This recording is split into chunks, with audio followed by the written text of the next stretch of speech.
Assalamualaikum warahmatullahi wabarakatuh. Perkenalkan, nama saya Siti Salma dari semester 3 Fakultas Ekonomi Manajemen Universitas Putra Indonesia.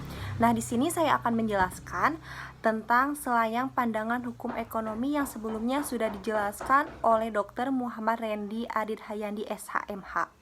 Yang pertama, saya akan menjelaskan tentang hukum. Apa itu hukum? Yaitu peraturan yang tertulis maupun tidak tertulis yang mengatur manusia dalam hidup bermasyarakat, yang apabila dilanggar ada sanksi yang tegas. Nah, di garis bawahi di sana ada hukum tidak tertulis dan hukum tertulis. Apa sih hukum tidak tertulis? Yaitu hukum yang mengikuti adat istiadat, dan hukum yang tertulis yaitu peraturan yang diatur oleh perundang-undangan.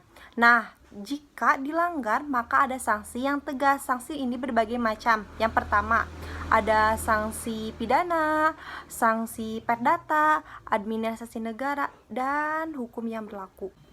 Yang selanjutnya yaitu tujuan hukum. Apa sih tujuan hukum? Untuk mencapai keadilan, kepastian, dan kemakmuran manusia dalam hidup bermasyarakat dan bernegara. Maksud dalam kemakmuran yaitu di sini dalam artian ekonomi atau bisnis, bahwa mencapai keadilan, kepastian ini bertujuan untuk kemakmuran agar dalam beraktivitas juga baik. Contoh berkeadilan di sini berkaitan tentang berjanjinya keadilan di dalam bertanggungjawabannya.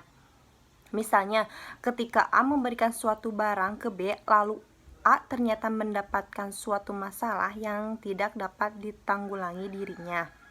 Nah, ada juga dasar pengaturannya. Undang-Undang NKRI 1945 Pasal 1 Ayat 3, negara Indonesia adalah negara hukum. Bab 10 Pasal 27 Ayat 1 yang menyatakan bahwa segala warga negara bersamaan kedudukannya di dalam hukum, dan pemerintah wajib menjunjung hukum dan pemerintah itu dengan tidak ada kecualinya.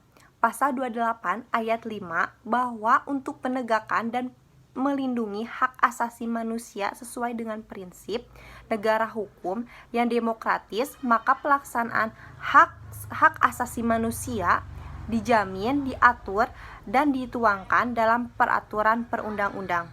Ada juga ciri-ciri negara hukum. Yang pertama, adanya perlindungan hak asasi manusia. Hak asasi manusia di sini adalah dapat diartikan hak untuk hidup, hak untuk bekerja, hak untuk keadilan diri kita sendiri.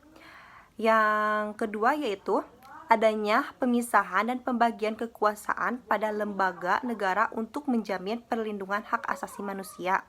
Contohnya, yang dianut di Indonesia adanya trias politika. Pembagian kekuasaan dibagi menjadi 3, eksekutif, legislatif, dan yudikatif. Nah, yang ketiga yaitu pemerintah berdasarkan peraturan. Jadi, semua langkah gerakan pemerintah harus berdasarkan aturan-aturannya. Tidak bisa bergerak tanpa belum ada aturannya. Yang keempat yaitu yang terakhir, adanya peradilan administrasi. Contohnya, salah satunya peradilan tata usaha negara. Yang selanjutnya yaitu unsur negara hukum. Ada 4 poin. Yang pertama, adanya suatu sistem pemerintah sebuah negara yang didasarkan pada kedaulatan rakyat.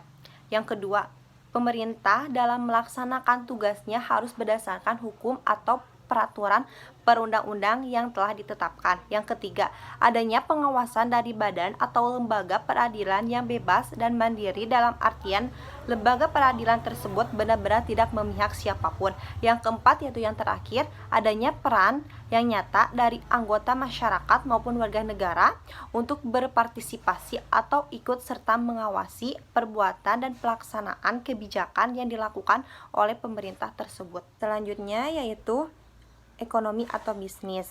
Kegiatan usaha yang ditujukan untuk mencapai keuntungan, baik itu di bidang produksi barang, distribusi, atau pemasaran barang, perdagangan barang dan jasa. Nah, di sana kan ada barang dan jasa, artinya pelaksanaan ekonomi atau bisnis berdasarkan hukum selalu tetap tujuannya mencapai keuntungan. Tidak mungkin ada yang melakukan ekonomi atau bisnis tidak mencari suatu keuntungan. Keuntungan di sini untuk apa?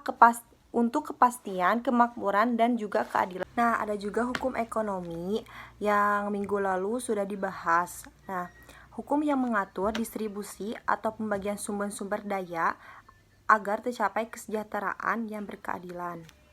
Pembagian hukum. Maka hukum ekonomi menjadi seluruh bagian hukum.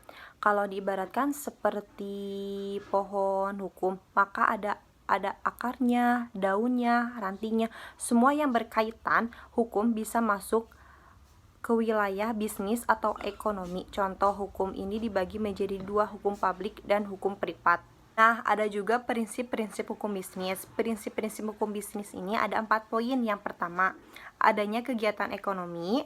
Yang kedua, adanya keuntungan yang menjanjikan. Yang ketiga, terpenuhnya syarat-syarat perjanjian. Syarat-syarat perjanjian di sini ada 4 poin, yaitu adanya kesepakatan para pihak, kecakapan bertindak, adanya objek tertentu, dan adanya klausula yang halal. Apa sih klausula yang halal? Yaitu isi perjanjian itu sendiri yang menggambarkan tujuan yang akan dicapai oleh para pihak. Isi dari perjanjian itu tidak bertentangan dengan undang-undang, kesusilaan, maupun dengan ketertiban umum.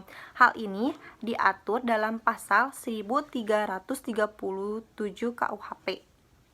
Dan yang terakhir yaitu adanya jaminan dari adanya pelaksanaan bisnis. Ada 2 poin, yaitu hukum dan keamanan. Sekian dari saya, mohon maaf apabila ada kata-kata yang tidak jelas atau kurang dipahami. Wassalamualaikum warahmatullahi wabarakatuh.